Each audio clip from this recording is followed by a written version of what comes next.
আমি ডাক্তারের রূপ নিয়ে আপাকে জিজ্ঞেস করলাম, তোমার কোথায় ব্যথা? আপা বলল, আমার কোমরে মাথায় ব্যথা। আমি আপাকে বললাম, আপা তোমার সকল ব্যথা ভালো হয়ে যাবে যদি তুমি আমার কথায় রাজি থাকো। আপা বলল, কি কথা? আমি বললাম, তোমার হাঁটুতে বা কোমরে একটা ঔষধ দিয়ে মালিশ করলে ভালো হয়ে যাবে, আর সেই মালিশটা আমার কাছে আছে। আপা বলল, আমি তো ব্যথামুক্ত হতে চাই। আমি আপাকে বললাম, তাহলে তুমি সোজা হয়ে শুয়ে পড়ো। তারপর আমি মালিশের নামে আপাকে সারারাত ধরে যা করেছিলাম তা শুনলে তোমাদের মাথা গরম হয়ে যাবে। তাহলে আসল ঘটনাটি বলি।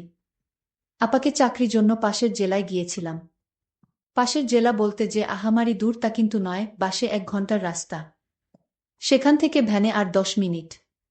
গ্রামটা আমার পরিচিত, নামেদিও আগে কখনো যায়নি। তবে যাওয়ার আগে বাড়ি থেকে শুনে গিয়েছিলাম ওই গ্রামে আমাদের এক আত্মীয়ের বাড়ি। চাচা বাবার মাস্তুতো ভাই। ঘনিষ্ঠ, কিন্তু দীর্ঘদিন যোগাযোগ নেই।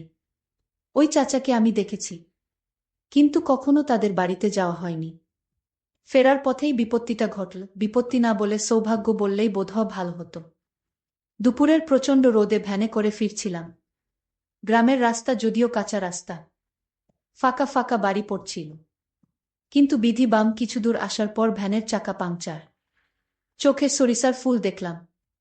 যদিও রাস্তার বেশি দূরের নয়, কিন্তু হাঁটা তো আমার পক্ষে সম্ভব নয়। ভ্যানওয়ালা বিরস মুখে বলল, ভাইজান ভাড়া দেওয়া লাগবে না।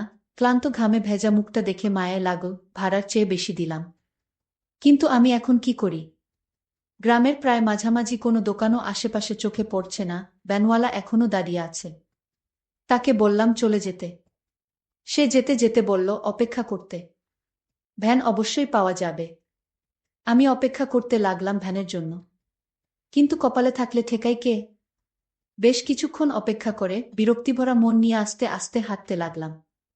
বেশ অনেকক্ষণ ধরে হেঁটে চলেছি। টপটপ করে ঘাম ঝরছে গা দিয়ে। গ্রামের প্রায় শেষ মাথায় এসে গেছি। কোনো ভ্যানওয়ালার দেখা হয়নি এখনো পর্যন্ত। তেষ্টায় ছাতি প্রায় ফেটে যাচ্ছে। আরও খানিকটা আসলাম। আর মাত্র 3টা বাড়ি সামনে। চৈত্রের দুপুরের প্রচণ্ড রোদ, মাটি যেন গলছে। হাঁটতে পারছি না। যা থাকে কপালে পানি না খেলে টিকা যাবে না ভেবে একটু দাঁড়িয়ে বাড়ি 3টার দিকে তাকালাম। প্রথমটা পাঁচিল দিয়ে ঘেরা, পরেরটা কুডে ঘর মতো, তার পরেরটা রাস্তা থেকে বেশ একটু দূরে। নতুন একটা বাড়ি, বাঁশের চটা দিয়ে ঘেরা। বট বাড়িটায় যাওয়াই উচিত হবে মনে করে আস্তে করে গেট ঠেলে ঢুকলাম। সবাই আমাকে দেখে, বাড়ির বাচ্চাসহ সবাই চমকে উঠে। আমাকে দেখেও উঠল। উঠানে এক পৌরা মাছ কুটছে। সামনে রান্নাঘরের বারান্দায় 3 সুন্দরী মহিলা রান্না করছে, বাড়িতে ছোট ছোট বাচ্চা ভর্তি। গ্রামের পরিবেশের সাথে একটু শহরের ফ্যাশন। অত্যন্ত সুন্দরী মহিলাগুলো। যদিও বয়স হয়েছে কিন্তু এখনও লাবণ্যময়। খোকা, কাউকে খুঁজছ? প্রশ্নের সম্বিত ফিরে পেলাম, জি, একটু পানি খাব? একজন বউ, উঠে আসো। সামনে টিউবওয়েল থেকে পানি আনা। ইতিমধ্যে বাড়ির ছেলেরা বুঝতে পেরেছে বাড়িতে কেউ এসেছে, একটা চেয়ারও পেয়ে গেলাম। জীবনটা আবার পানি পেয়ে সতেজ হয়ে উঠেছে। মাছ কুটতে কুটতে মহিলা জিজ্ঞাসা করলেন, বাড়ি কোথায়? কিছু বললাম না। কোনো আগ্রহ দেখলাম না, এবার উঠতে হয় ভেবে উঠে দাঁড়ালাম। ও কি খোকা, উঠস কেন? দুপুরবেলা বাড়িতে মেহমান আসলে না খেয়ে যেতে নেই। এটাই আসলে বাঙালিদের প্রধান ঐতিহ্য। বাড়িতে মেহমান আসলে তাকে সমাদর করা, আপ্যায়ন করা। না, তার দরকার নেই। বললাম বটে, কিন্তু কেন যেন ক্ষিধা নয়, মহিলার দেবীর মতো চেহারায় আমাকে অনেকটা মায়ে আটকা পড়ে গেলাম। বাড়ির ছেলেদেরকে তার মা বললেন আমাকে বাড়ির ভেতরে নিয়ে যেতে। বাধ্য হয়ে গেলাম। বেশিক্ষণ অপেক্ষা করতে হলো না, 10 মিনিটের মধ্যেই ভাত চলে আসো। এতক্ষণ একা বসে বোর ফিল করছিলাম, কিন্তু যেই তাকে দেখলাম, ক্লান্তি আর বোর যেন এক নিমেষে উধাও হয়ে গেল। খুব সুন্দর দেখাচ্ছে তাকে। বোধহয় মুখে কিছু ক্রিম মেখে এসেছে। অপূর্ব সুন্দর দেখতে। শ্রদ্ধা করার মতো চেহারা। কিন্তু একটু গভীরভাবে দেখলে শ্রদ্ধার সাথে সাথে অন্য কিছু করতেও ইচ্ছা করবে। সুন্দরী বাঙালি মায়েদের মতো। আমি ভাত খাওয়া শুরু করলাম। তোমাদের ওখানে আমার এক দেওরের বাড়ি আছে। কথা শুনে আবার তাকালাম। নাম কি? আমার প্রশ্নের উত্তর দিতে দিতে তরকারি এগিয়ে দিচ্ছিলেন তিনি। নামটা শুনে চমকে উঠলাম। আমার বাবার নাম বললেন। আমি কিছুই বললাম না, কিছুই চুপচাপ শুনতে লাগলাম। চিনি কিনা জিজ্ঞাসা করল। হ্যাঁ বোধক মাথা নাড়ালাম। পাঠকরা বিরক্ত হচ্ছেন বোধহয়। বিরক্ত করার জন্য দুঃখিত। হঠাৎ করে পাওয়া এই আত্মীয় বাড়ি আর আত্মীয়ের পরিচয় দেওয়ার কারণ শুধু একটাই। তার মেয়ের চেহারাটা অনেক সুন্দর। যাই হোক, কিছুক্ষণ পরে চাচাও বাড়িতে আসলেন। খাওয়া দাওয়া শেষে বিশ্রাম, কিন্তু যেহেতু আমার সময় কম তাই চাচি আমাকে তার খাওয়া বন্ধ রেখে এগিয়ে দিতে আসলেন। ওই সামনের বড় বাড়িটা তোমার বড় আপাদের। ইতিমধ্যে জেনে গেছি আমার এই চাচির 4 ছেলে আর 2 মেয়ে। বড় মেয়েটার বাড়ি ওইটা। চল দেখা করে আসি। কোনো ছোটবেলায় তোমাকে দেখেছে। চাচির সাথে থাকতে কেমন যেন মায়া অনুভব করছিলাম। পৌঁছে গেলাম চাচির অল্প বয়সী ঘরে। অপরূপ সুন্দর এক মেয়ে। কোনো ছোটবেলায় তোকে দেখেছি। আসিস না কেন ভাই? আমরা তো পর আগে চাচা মাঝে মধ্যে আসতো। এখন তাও আসে না। রক্তের সম্পর্ক কি ভোলা যায়? একনাগাড়ে বলে চলেছে আপা। আমাকে পেয়ে যেন তার কথা ফুরাচ্ছে না। ও খোকন, দেখ কে এসেছে। বছর 20-এর এক ছেলে বেরিয়ে আসল ঘর থেকে। পরিচয় হল আপার ছেলে। ছোট নয়, 7 বছরের আরও একটা ছেলে আছে। তাকে দেখলাম না। শুনলাম স্কুলে গেছে। আরও অনেক কিছু শুনলাম। চাচি ইতিমধ্যে চলে গেছে। সেজন্য বোধহয় তাদের প্রতি আমার মায়া সবসময় বেশি। আর এমন মেয়ে দেখলেই জীবনের একটা কঠিন সিদ্ধান্ত নিলাম, আমার একটা কিছু করতে হবে। আমি তো লোভ সামলাতে পারছি না। বাস্তব উদাহরণ আমার সামনে। আবার খেতে ভাত খেতে হলো। পেট ভরা, কিন্তু এমন সুন্দর কেউ রেঁধেছে ভাবতে বেশি করেই ভাত খেলাম। খাবারটা অনেক স্বাদ ছিল। যেমন উনি সুন্দর তেমন তার হাতের রান্না করা খাবার। অনেকে গল্প শুনলাম, ছোটবেলায় আমি কেমন ছিলাম, আপার কাছ থেকে যেতে চাইতাম না, ইত্যাদি ইত্যাদি। তবে সবচেয়ে মনোমুগ্ধকর যে কথাটা শুনলাম সেটা হলো, আপার বয়স যখন 14 তখন তার বিয়ে হয়েছিল। পরের বছর ছেলে, তারপরেরটা অনেক আসার পর দুলাভাই বিদেশ গেছে। 2 বছর আগে একবার বাড়ি যদিও এসেছিল, কিন্তু 1 মাসের বেশি থাকতে পারেনি। বড় ছেলেটাও বিদেশ ছিল, কিন্তু কি কারণে যেন বাড়িতে চলে এসেছে 3 মাস পরে। আবার যাবে। সমস্যা হচ্ছে তাই নিয়ে আমার কোনো যোগাযোগ আছে কিনা দালালদের সাথে, ইত্যাদি ইত্যাদি। কথা যেন শেষ হয় না আপার। কিন্তু আমার মনে তখন বইছে অন্য ঝড়। এত সুন্দরী মহিলার স্বামী আজ 7 বছর বিদেশে। উনি একা একা কিভাবে সময় পার করে ভাবতে লাগলাম। আপা বলতে লাগলেন, তারপরে আবার ছেলে নিয়ে বিপদে আছে, সহজ টার্গেট। কিন্তু কিছুক্ষণ পরেই আমার ভুল ভাঙল। মেয়েদের চোখ জহুরির চোখ। আমি তার ছোট ভাই, যে আমাকে ছোটবেলায় অনেক সময় সাথে নিয়ে ঘুরেছে। ভালোবাসে, আদর স্নেহের অভাব তার কাছে আমার জন্য নেই। চাচার বাড়িতে না থাকতে চাইলেও বোনের বাড়ি থেকে খুব সহজে বের হতে পারলাম না। বোনের পেতে দেওয়া বিছানায় বিশ্রাম নিতে হলো। বোন আমার বাইরের কাজ গুছিয়ে এসে বসল আমার মাথার কাছে। আমার সাথে ছোটবেলার গল্প করতে লাগল। আমার মামিও আমার পাশে এসে এভাবে গল্প করত। অনেক অনেক দিন দেখিনি তাকে। হঠাৎ যেন সেই মামির কথাও মনে পড়ে গেল। দীর্ঘদিনের অভিজ্ঞতায় জানি কিভাবে মেয়েদেরকে পটাতে হয়। সহজ তরিকা তাদের চেহারা আর সৌন্দর্যের প্রশংসা করা। সেটাই করছিলাম। বোন হঠাৎ বাইরে গেল। ছেলের গলার আওয়াজ পেয়ে। ভাগ্নে আমার খুব ভালো। সে বাইরে যাবে। 2 ভাই বোন একা হয়ে গেলাম। দেখ ভাই, আমাকে প্রশংসা করতে হবে না। তোর দুলাভাই আজ 7 বছর বিদেশ। অনেকে আমাকে চেষ্টা করেছে, কিন্তু সুযোগ কেউ পায়নি। তুই ভাই হয়ে বোনের দিকে।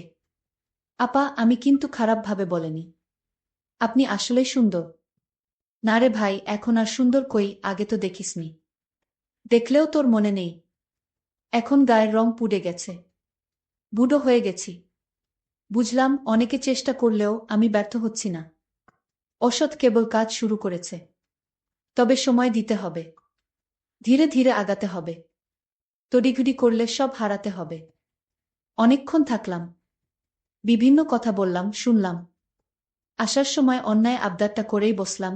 এগিয়ে দিতে এসে তার ছেলের ব্যবস্থাটা করার কথা আর বলল না। চিন্তায় পড়ে গেলাম।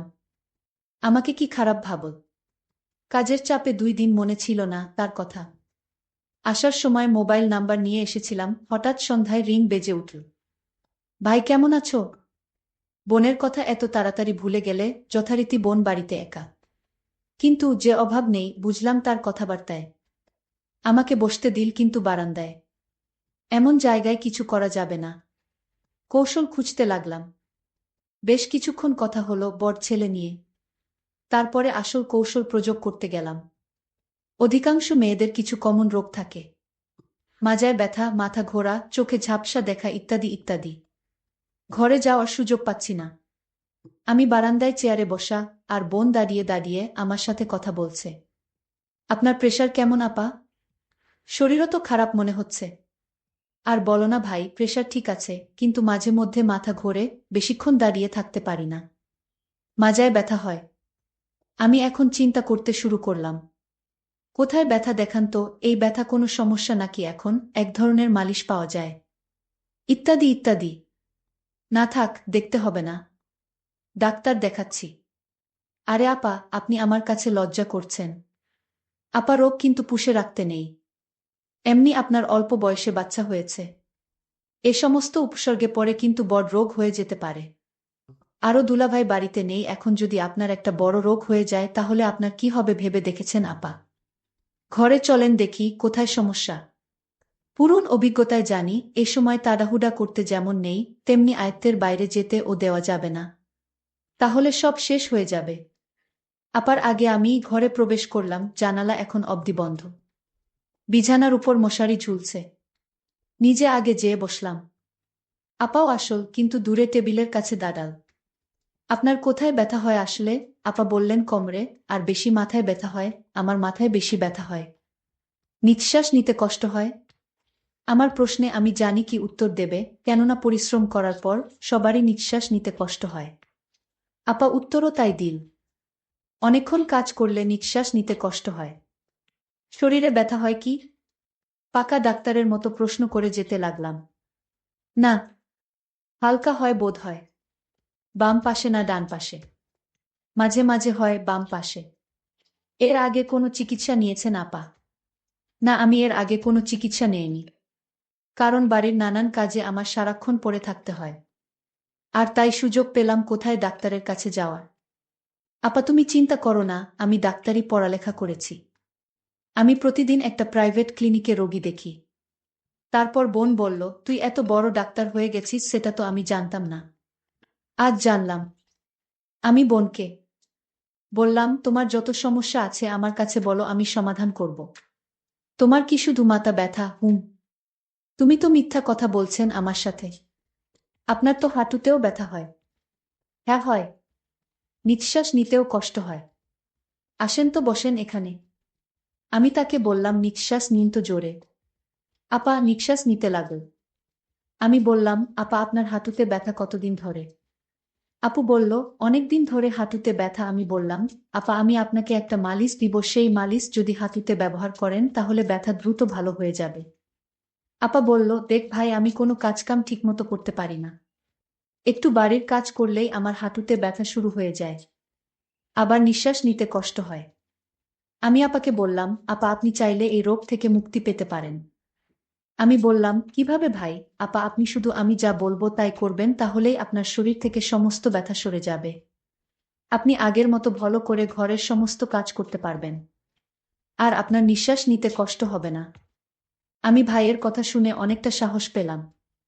আমার পাশে এত বড় ডাক্তার থাকতে আমি তাকে কি হাতছাড়া করতে পারি? আমি বললাম, ভাই আমার এখন কি করতে হবে সেটা বল। আমি বললাম, আপনার হাঁটুর জয়েন্টে যে ব্যথা সেটা সরাতে গেলে আমি একটা ঔষধ দিব, সেটা দিয়ে প্রতিদিন ভালো করে মালিশ করতে হবে। তাহলেই ব্যথা সরে যাবে। আমি বললাম, তাহলে ভাই দাও সেই ঔষধ, আমি মালিশ করে নিব। ভাই বলল, তুমি নিজে নিজে তা পারবে না। আমি একদিন দেখিয়ে দিব, তারপর অন্য কাউকে দিয়ে মালিশটা করালেই ব্যথা কমে যাবে। ঠিক আছে ভাই, তাহলে তুমি ওষুধটা দিয়ে মালিশ করে দেখিয়ে দাও। আমি পরে বুঝে নিব। আমি মনে মনে ভাবলাম, আপা এইমাত্র লাইনে আসছে। আসলে আপার সত্যি সত্যি হাঁটুতে ব্যথা ছিল। আমি বললাম, আপু আজ তোমার বাড়িতে রাতে কে কে থাকবে? আপা বলল, কে আর থাকবে, আমি আমার ছেলে, আর কেউ তো নাই। আমি বললাম, তাহলে আপা আপনি আজ একা রুমে ঘুমাবেন? আপা বলল, কেন? আমি বললাম, আপনার জন্য আমি মালিশ নিয়ে আসবো তাই। ও তাই, ঠিক আছে, আমি তোমার জন্য অপেক্ষা করছি। আমি আপাকে বললাম, আপা আমি ফার্মেসি থেকে আপনার জন্য মালিশটা কিনে নিয়ে আসছি। আপা বলল, তুমি আমার জন্য এত কিছু করছো। আমি বললাম, ভাই তার বোনের জন্য এইটুকু করতে পারবে না। আমি মনে মনে চিন্তা করতে লাগলাম। এতদিনের স্বপ্ন আজ আমার পূরণ হতে চলেছে। আমি বাজার থেকে আপার বাসায় আসলাম। আপা বলল, তোমার জন্য আজ ভালো কিছু রান্না করেছি। আসো খেয়ে নাও। তারপর রাতের খাবার খেয়ে আমি বললাম, আপা তুমি এবার রুমে যাও, আমি আসছি। আপা তার রুমে গেল। আমি তার রুমে গিয়ে দরজা বন্ধ করে দিলাম। তারপর আপাকে বললাম, আপা আমি এবার তোমার চিকিৎসা শুরু করতে পারি। আপা বলল, না আমি তোমার লক্ষণ বুঝতে পেরেছি। আমি এইমাত্র চাচা আমার কাছে ফোন দিছিল। আমি চাচাকে বললাম, তোমার ছেলে নাকি ডাক্তার হয়ে গেছে।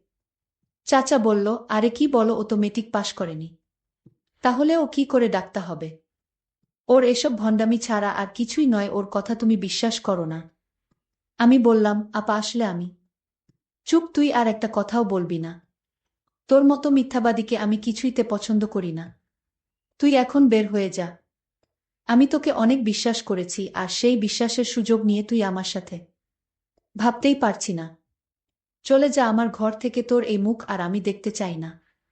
আমি বাধ্য হয়ে আপার রুম থেকে বের হয়ে চলে আসলাম। আমার স্বপ্ন আর পূরণ হলো না। বন্ধুরা, আজকে গল্পটি কেমন লাগলো তা অবশ্যই কমেন্ট করে জানাতে ভুলবেন না। আর এরকম মজার মজার গল্প পেতে আমার চ্যানেলটিকে সাবস্ক্রাইব করে পাশে থাকবেন। ধন্যবাদ।